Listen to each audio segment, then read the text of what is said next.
Welcome to Mind Research Rewired. We unveil scientific truths to transform confusion into clear thinking. Unlock a sharper, more effective you based on proven research. Subscribe now and elevate your life.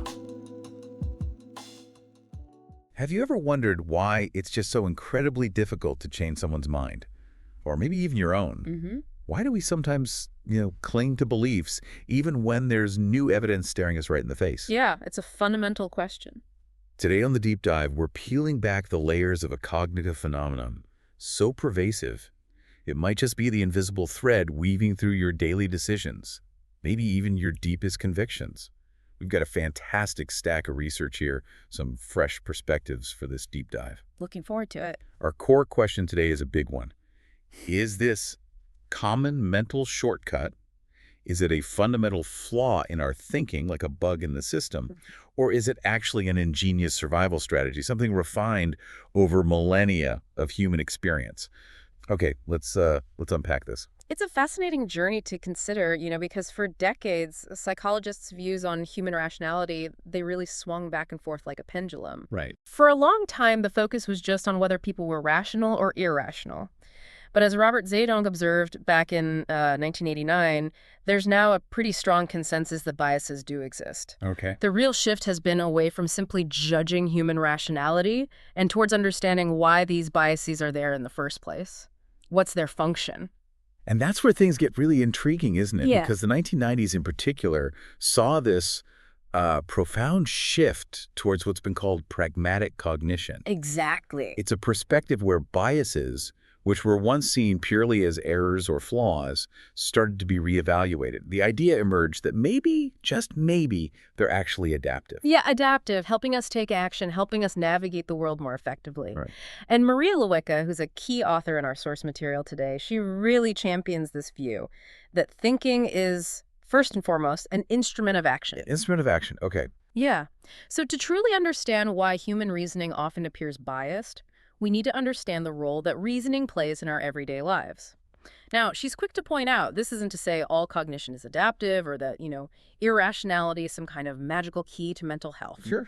And crucially, she doesn't dismiss the validity of traditional normative models of reasoning as guidelines. It's more about understanding why we often don't follow them in practice. So what's the big player in all of this? The one bias that seems to underpin so many of our mental shortcuts. It's often called the bias of biases, isn't it? Or a kind of foundational Metabius confirmation bias. That's the one. Its underlying mechanism, what logicians call affirmation of the consequent, which is essentially saying if A then B and B happened, so A must be true. But that's not always correct, is it? No, it's a classic logical fallacy, but one our minds seem drawn to. Right. It's a common trap. And it helps explain deviations from rationality across so many different areas, testing ideas, understanding cause and effect, even just making everyday judgments. It's everywhere. But before we go further, it's critical to understand that even the term confirmation bias itself has a fascinating twist. Researchers actually use it in two distinct, often confused ways. That's right. And this confusion is actually pretty important. Let's call the first one confirmation bias I, or CB1. Okay, CB1. This is likely the everyday understanding you're most familiar with. It's a strong preference for information that confirms what you already believe. Right, the echo chamber effect, kinda. Sort of, yeah. It involves selectively paying attention to evidence that supports your hypothesis and tending to neglect or even distort data that might refute it. Okay, give us an example.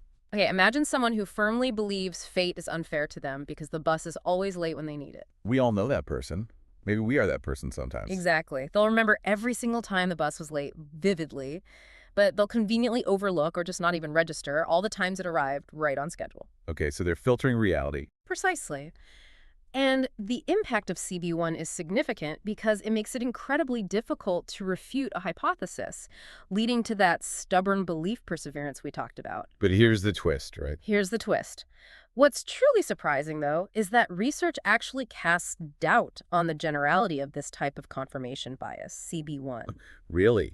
How so? Well, studies have shown that people often prefer information that helps them distinguish between competing ideas, what's called diagnostic information, over simple confirmation. And critically, people can often appreciate disconfirming evidence when it's directly presented to them. So if you show it to them, they might get it.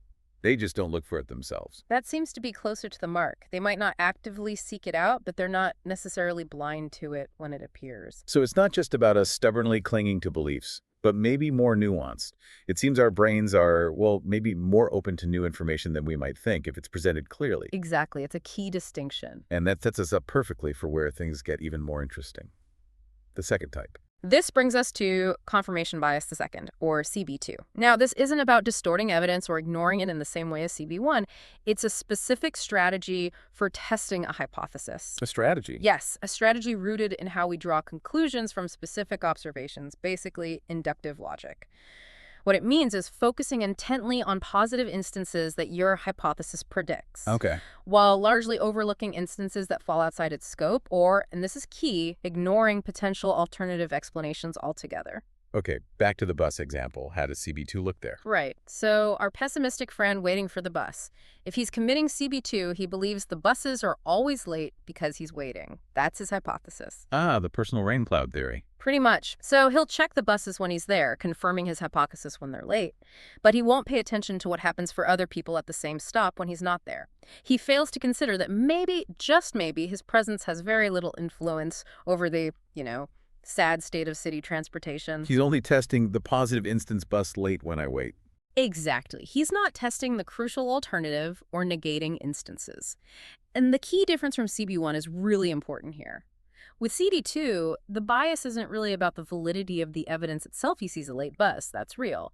It's about the interpretation of the reason for that evidence. So he sees the evidence fine, but draws the wrong conclusion about the cause. Precisely. Our friend might even be pleasantly surprised if a bus arrives on time one day, but he'd likely still attribute it to sudden good luck for him, not see it as a potential flaw in his core belief about the whole system or his influence on it. Okay, I think I get the difference. It's subtle but huge. It really is.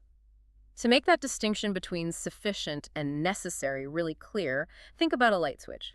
Flipping the switch up is usually sufficient to turn on the light, right? If you flip it, the light comes on. Usually, yeah. But is flipping it up necessary? No.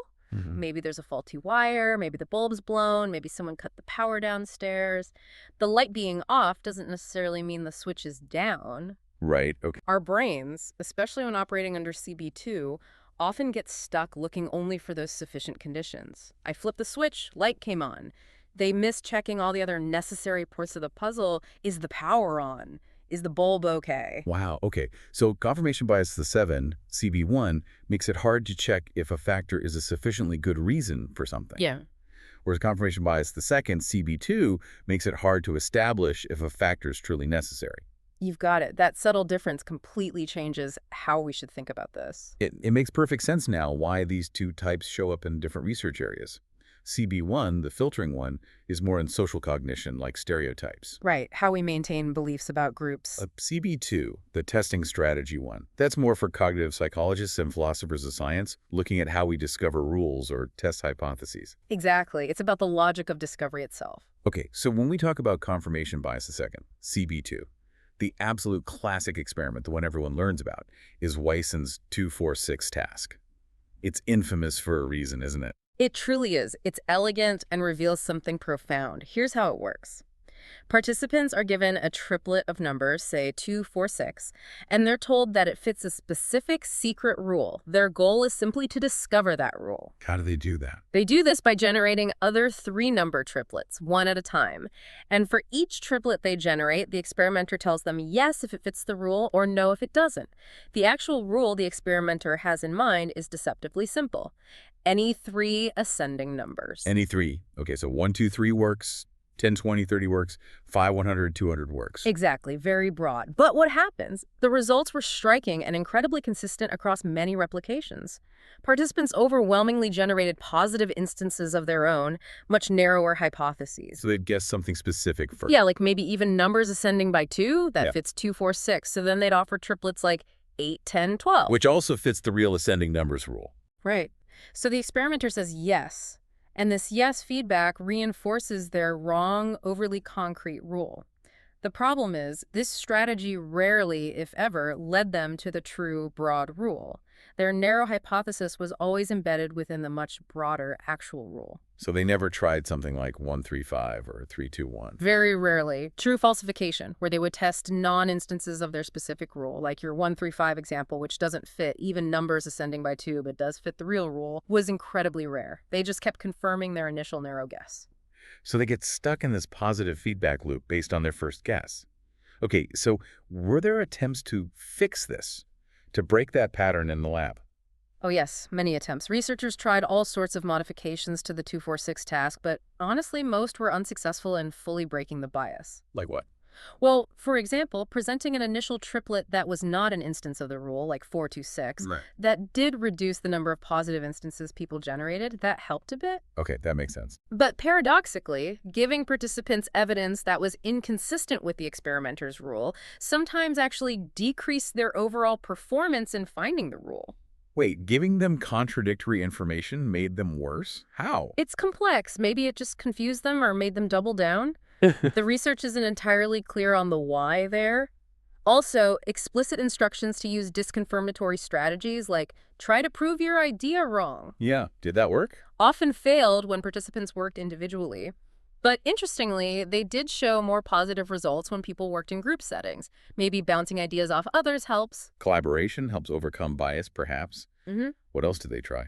Another modification involved asking participants to find 2 complementary rules, like a rule for DAX triplets and one for M triplets. Did that broaden their thinking? It led to more correct guesses of the actual rule, which is good. Right. But also, somewhat counterintuitively, it increased the number of confirmatory tests participants employed.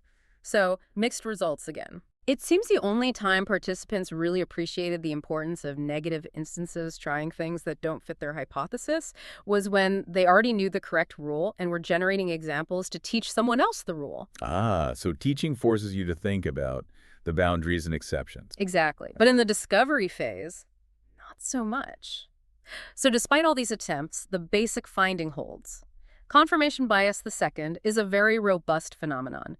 While experiments can sometimes make people aware of counterexamples in these artificial lab settings, Yeah. whether those efforts consistently lead to better performance in real-world rule discovery, that remains an open question. The evidence just isn't unequivocal. Still so robust, it almost makes you want to throw your hands up and say, well, we're just doomed to our biases. Right. But clearly, that can't be the full story, right? There has to be a why behind this stubbornness. Why are people so reluctant to consider alternative hypotheses? Why prefer these narrow rules? The psychological mechanisms must be pretty deep. So what does this all mean? Well, researchers have put forth 3 main hypotheses to explain confirmation bias, particularly the CB2, the strategy bias. Lay them on us. The first is the positivity bias hypothesis, proposed by Evans. This suggests that confirmation bias is actually a manifestation of a deeper fundamental cognitive bias, just our general preference for processing positive over negative information. Easier to think about what is than what is not. Exactly. It's not about a lack of willingness to seek disconfirming evidence, but potentially the sheer difficulty our brains experience when processing logically negative material.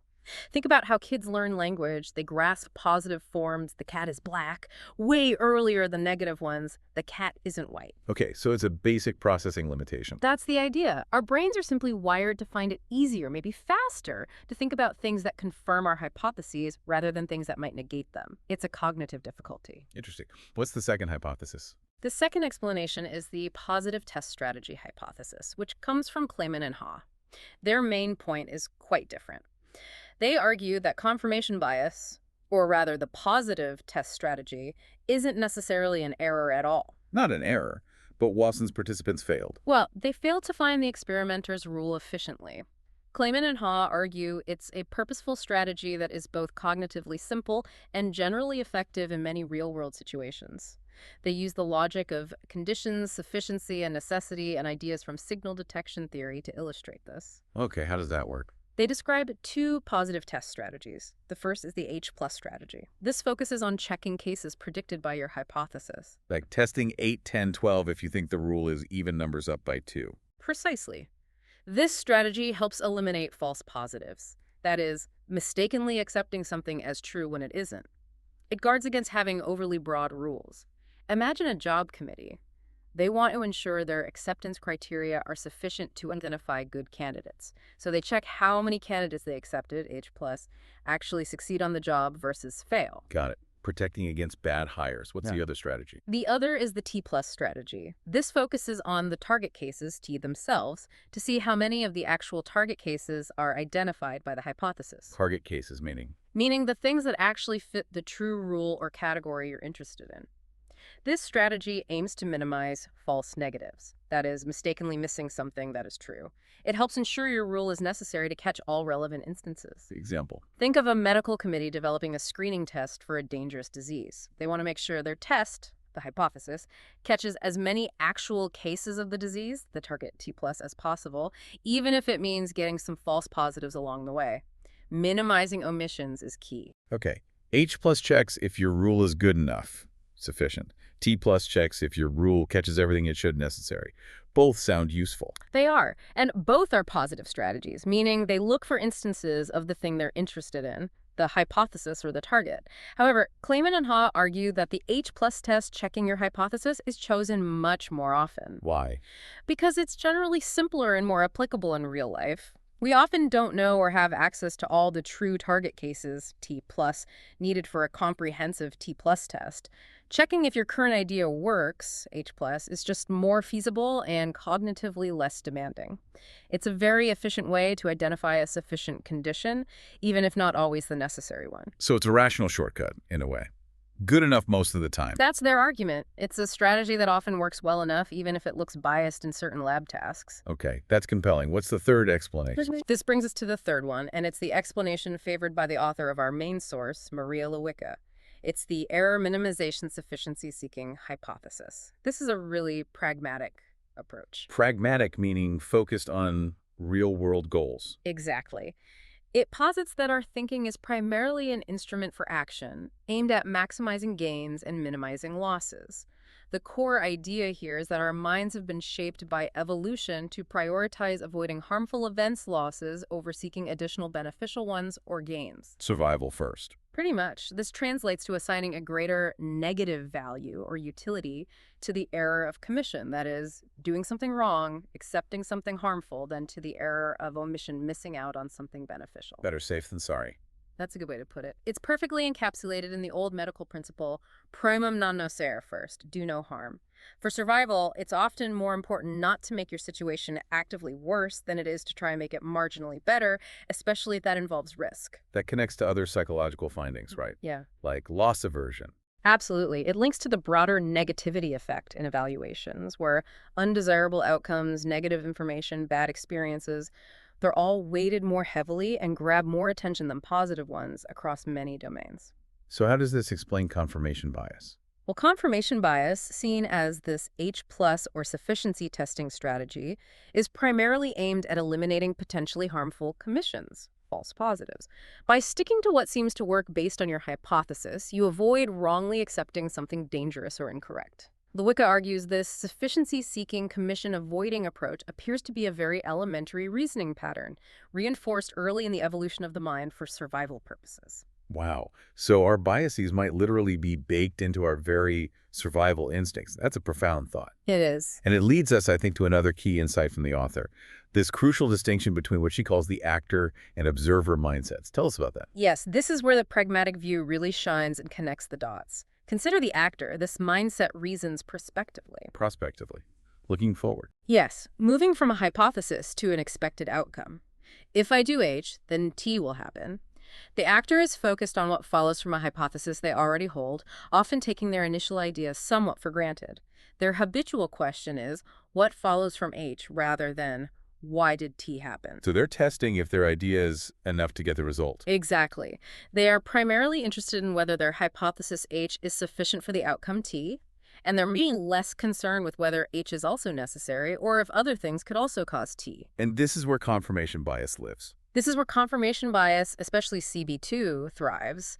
That disregard for alternative explanations is hallmark actor thinking. And Lewicka suggests this actor attitude is phylogenetically older, maybe more intuitive, more natural for most people in most situations. Okay, so what's the alternative? The observer. In contrast, we have the observer. This mindset reasons backward from an outcome that has already happened, back to potential causes or hypotheses. T happened, so why? Looking back to explain something. Right. The observer is looking for alternative premises, different reasons, because the outcome is now a given fact they need to account for. Their habitual question is, why did T happen, rather than what follows from H. And their focus is different. Yes, the observer is interested in whether a particular hypothesis H was a necessary condition for the outcome to. Was H required for T to occur?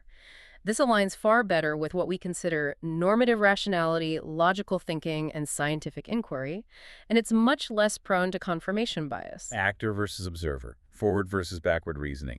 Sufficient versus necessary focus. That's a really useful framework. It is. And what's truly fascinating, Lewicka argues, is our cognitive flexibility. While the actor attitude might be our default, our more natural state, Yeah. humans are capable of shifting between these mindsets. We're not stuck. The shift often depends on pragmatic demands, the needs of the situation, especially situations involving survival or avoiding harm. Okay, that's the crucial link. So if confirmation bias, the actor mindset, is so ingrained, maybe even evolutionary adaptive in some ways, when can we actually overcome it? Yeah. When do we shift out of that actor mode and become more like the objective observer? Well, the theory suggests that necessity-oriented strategies, the observer mode, which leads to more rational thinking, are primarily triggered when the potential cost of omission becomes really high. Cost of omission, Yeah, meaning the cost of missing something important. exactly. Missing something important or dangerous. When the cost of missing it becomes as high as, or maybe even higher than, the cost of doing something wrong or accepting a false idea. Okay, so when the stakes change for missing something. Right. The Kim hypothesis here is that the relative weight we assign to these two error types, commission versus omission, is highly correlated with how desirable or undesirable the target outcome is for us. How does that play out? Think about it this way. When we're trying to approach desirable outcomes, like seeking a reward or achieving a goal, we often only need to master a single sufficient condition to get that positive result. Find one way that works, and you're good. You can afford to be a bit non-rational or subjective in how you define your rewards, maybe ignore other paths. The actor mindset works fine. Just find a way to succeed. Right. But when you're trying to avoid a harmful event, like preventing a loss, avoiding danger, staying safe, Okay. you often need to identify at least one of its necessary conditions to successfully avoid it. Knowing just one sufficient reason for the harm isn't enough to guarantee avoidance, because that harmful event could be caused by many other factors too. To avoid danger, you need to know what's required for the danger to happen so you can prevent that requirement. Precisely. You can't afford to miss a necessary condition for harm. Reality, in this avoidance context, must be taken very seriously. You need to be more like the observer. And this ties into how we process negative information. Exactly. This concept is directly tied to the informational negativity effect we mentioned earlier. Negative events just grab more attention. They prompt deeper cognitive processing, more careful thought. They instigate more counterfactual thinking that, what might have been? What if I had done X instead? Kind of reflection. We learn more from mistakes, maybe. Often, yes. Negative judgments also typically require more justification, both to ourselves and others. This suggests that when facing potential harm, our minds are naturally pushed towards a more objective, careful, necessity-focused understanding. The observer wakes up. That makes so much sense. It's like our brains have this built-in threat detection system that also kicks our reasoning into a higher gear. So how does this play out in actual experiments? What kind of evidence do we have that our goals approach versus avoidance really shape our reasoning like this? Oh, the empirical evidence is quite compelling and comes from a few different areas. Let's look at some concrete examples from the studies. First, let's look at accept versus reject decisions. Lewicka ran studies in 1997 where participants had to either choose the best option, accepting, or eliminate the worst option, rejecting. Okay, positive versus negative framing. Exactly. She found that when participants were choosing the positive accept frame, they were more biased. They focused disproportionately on their first few selected choices, looking for reasons to confirm them. Like the actor seeking sufficiency. Right. But when they were rejecting the negative frame, trying to find the worst one to eliminate, they showed a significantly more careful, less biased information search. They spread their attention more evenly across all options, really trying to identify and eliminate the objectively worst candidate. So rejecting pushed them towards being more objective, more like the observer. It seems so. Those accepting looked for sufficiently good, while those rejecting worked hard to eliminate the objectively worst.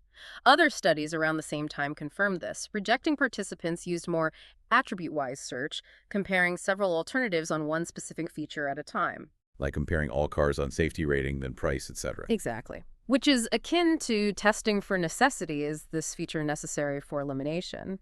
Accepting participants, however, used more alternative-wise, search picking one car and checking all its features. With like focusing on one option to see if it's good enough. Right, which is akin to testing for sufficiency, H+. So it really suggests that for negative decisions, the underlying question becomes, why did this bad thing happen? Or which one is truly bad, necessity? Whereas for positive ones, it's more, how do I make this good thing happen, sufficiency. Fascinating. Okay, what's another area? A second area is deductive reasoning, specifically looking back at Watson's other famous task, the selection task, but modifying it. The one with the cards and rules, like if a card has a vowel on one side, it has an even number on the other. That's the one. Lewicka's own research in the late 80s and early 90s modified this by introducing emotional value to the consequence in the rule. So sometimes the rule involved a desirable outcome, like if you do P, then you get benefit Q. In those cases, participants overwhelmingly checked for sufficiency. They checked the P card to see if Q was there, and the not Q card to see if P was sufficient for Q. Standard confirmation bias pattern. Right. But when the rule involved an undesirable outcome, something like, if you do P, then you have to pay penalty Q, especially if it felt personally relevant. Yeah. What happened then? They shifted dramatically towards necessity tests. They became much more interested in checking the not P card to see if they still got penalty Q, and the Q card to see if P was truly necessary for the penalty. They wanted to know, was this penalty undeserved, or could I have avoided it? Exactly. They were checking the necessary conditions to avoid the penalty rather than just confirming the sufficient conditions for receiving it. It's a clear shift driven by the negativity of the outcome. So avoiding bad things makes us more logical, in a way. Or at least makes us consider necessity more carefully. Interestingly, she also found that for losses, the reasoning patterns were often more complex, sometimes triggering both sufficiency and necessity tests, unlike gains, which mostly just stuck to sufficiency. Maybe avoiding harm requires covering more bases. Makes sense. Okay, one more example. Sure. Let's go back to the modified Watson's 246 task. Lewicka did a version in 1996 where she turned the rule discovery task into a game with actual financial gains or losses. Adding real stakes. Right. People were either trying to discover a rule to win money, approach gain, or discover a rule to avoid losing money, avoidance loss. The control group just did the classic cognitive version with no money involved. What happened? The results were quite telling. Participants in the loss or avoidance condition chose to test non-instances of their hypothesis significantly more often than those in the gain or approach condition. So trying to avoid loss made them less confirmatory, more willing to test things that didn't fit their current idea. Yes, significantly more so. They were acting more like the observer, testing for necessity. The cognitive group, interestingly, behaved much more like the gain group, sticking to the confirmatory strategy. Wow. But did it help them? Did the loss group do better? Here's the surprising part.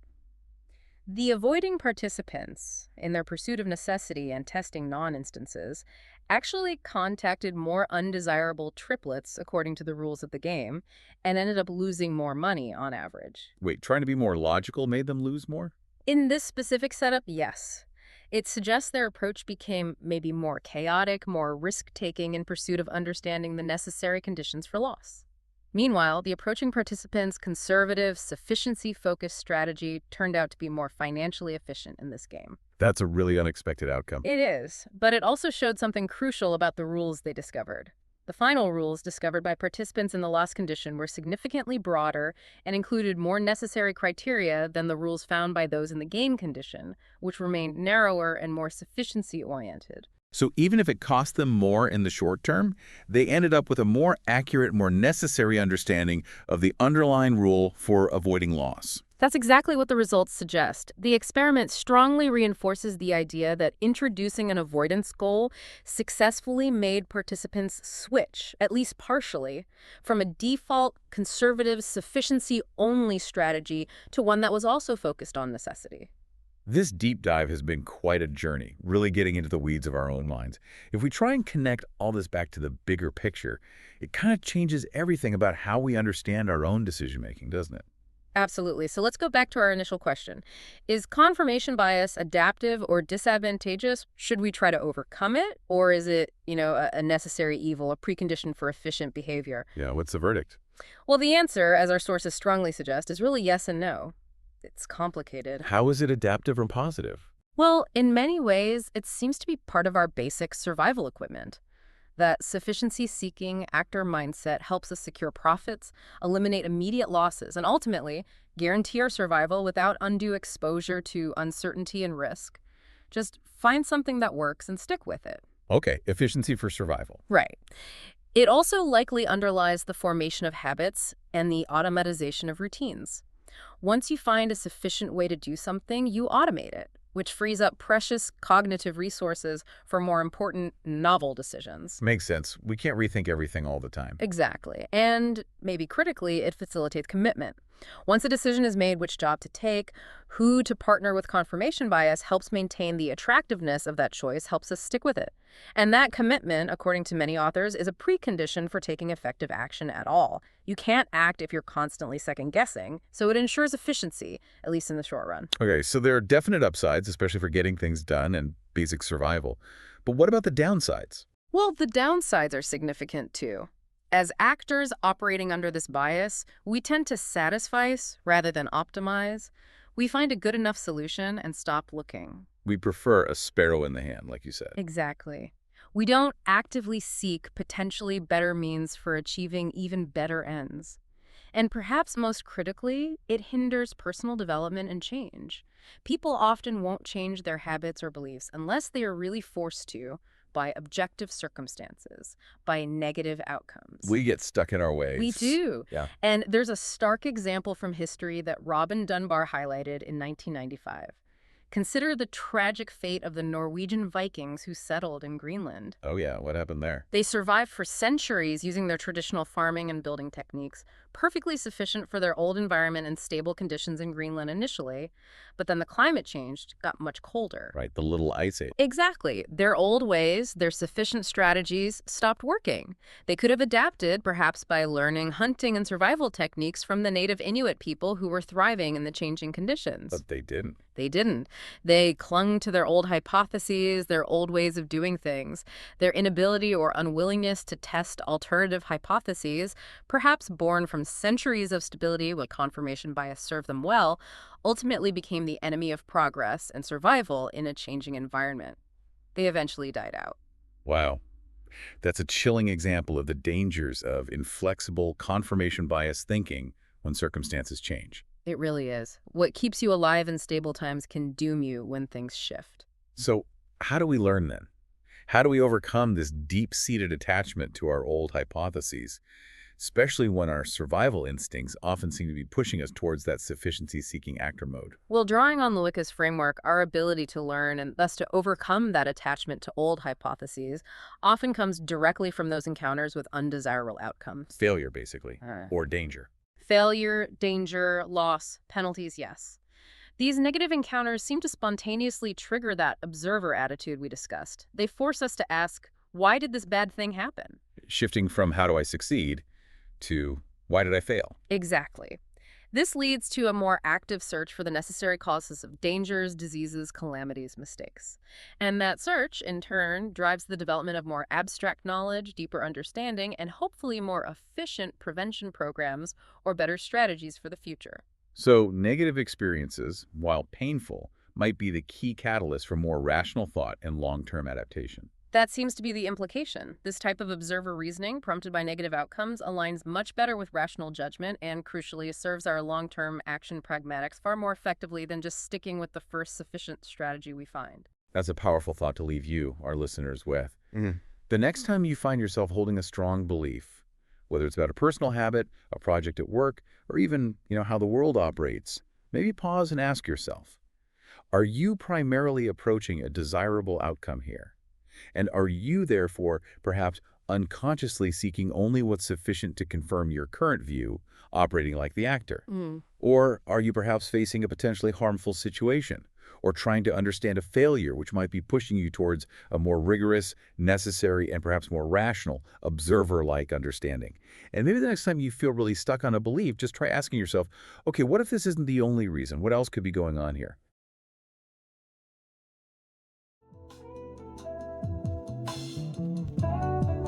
Yes, that is something for all of us to think about.